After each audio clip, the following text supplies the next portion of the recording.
Assalamualaikum dan salam sejahtera. Bersama dengan saya Dahlia. Jadi hari ini saya nak pergi bertanya beberapa soalan teka-teki kepada warga sekolah.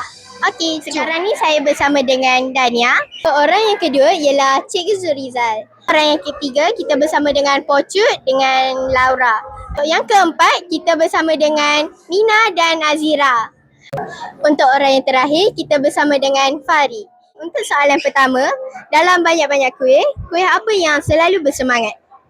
Kuih apa yang selalu bersemangat? Ya, kuih.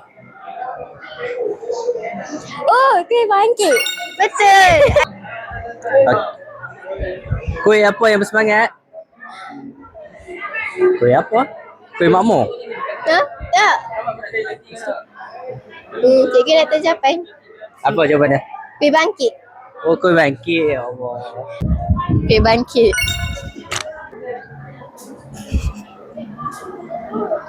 Kuih bangkit. Kuih selalu bersemangat. Kuih selalu bersemangat. Kuih bangkit lah. Soalan kedua, antara banyak-banyak baju apa yang kita pakai setahun sekali je? Baju raya.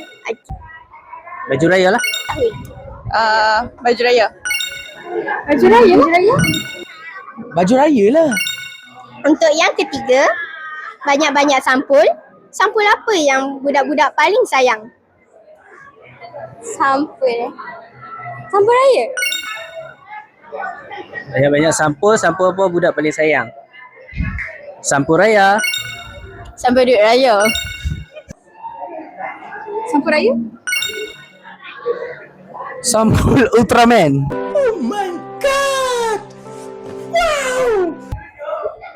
Salah. Jawapannya? Sampul duit raya. Sampul duit apa? raya.